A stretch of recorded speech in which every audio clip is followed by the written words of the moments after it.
The other day I was shopping for clothes at Dillard's when I noticed that my feet were getting tired, so I decided to take a rest at a nearby bench. At first everything was fine, but as time went on I realized I was getting extremely uncomfortable. At first I tried to ignore it, but soon it got too unbearable and I had to get off the bench. Later that day I wondered to myself, why was this bench so uncomfortable?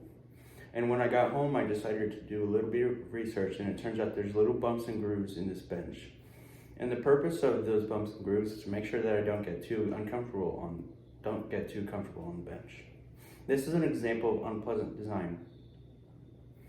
Have you ever had a similar experience as to me, sitting on a public bench and getting increasingly uncomfortable by the minute? Or have you ever seen a bench with a strange armrest in the middle? Or maybe even a bench without a backrest? Welcome to the world of unpleasant design. The reason that bench has an armrest is to prevent people from sleeping on it. And the reason that bench doesn't have a backrest is to make sure that you don't get too comfortable on it and stay on it for too long. Unpleasant design succeeds in ways that you might not notice. You may think that streetlights are there to deter suspicious and criminal behavior. Well, it is these days, but back then it had a completely unrelated purpose. Unpleasant design is changing the world as we know it, and it's about time that we take a look at this manipulative design.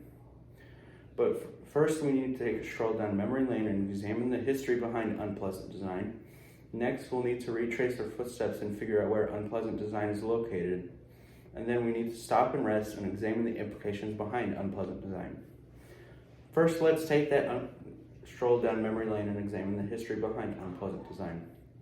No one is for certain when unpleasant design began, but it can be traced all the way back to the 19th century, and Atlas Obscura writes that back then London was having problems with people urinating on the sides of buildings, so the people of London came up with the idea of urine deflectors, which were just long strips of metal attached to the sides of buildings.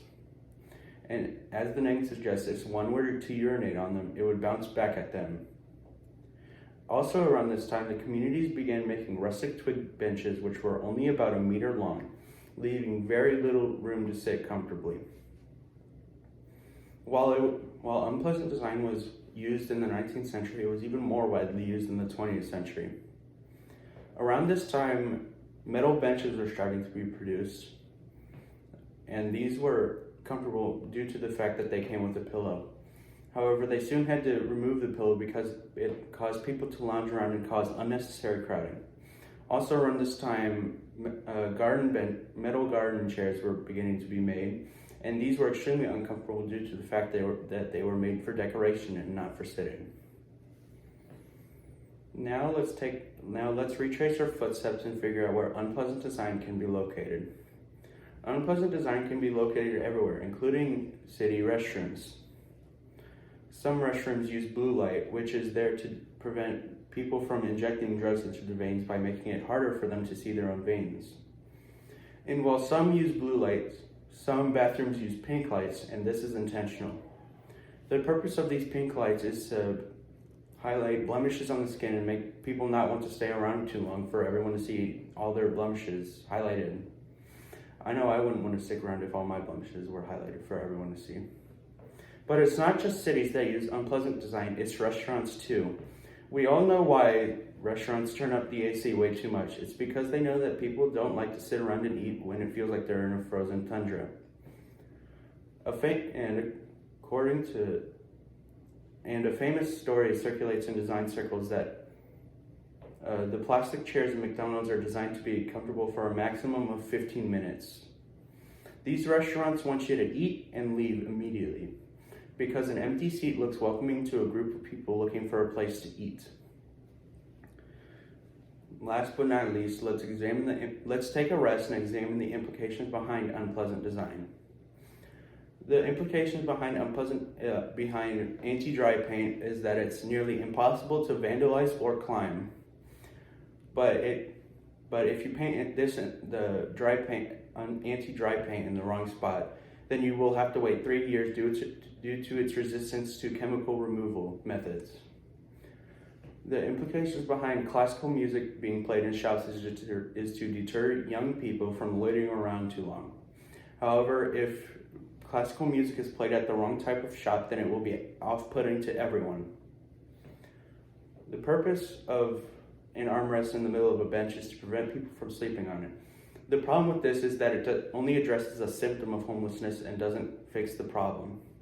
A bench with an armrest isn't going to give the homeless a home. It's just going to send them down the street or possibly cause them to break into a building looking for a place to sleep, which could potentially spread diseases. And the implications behind blue light is that it prevents people from using drugs. However, it costs at the safety of the general public because it could lead to slipping and falling, and it may not even deter drug use at all.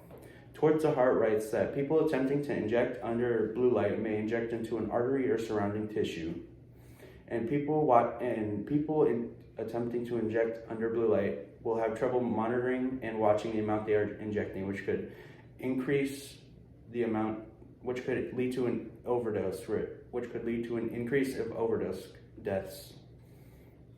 All of these designs have good intentions, but they do have bad consequences. So today we've taken a stroll through memory lane and examined the history behind unpleasant design. We've retraced our footsteps to figure out where unpleasant design can be located, and we've stopped and examined the implications behind unpleasant design. And as you leave today, I hope that you see unpleasant design everywhere you go, as I do now.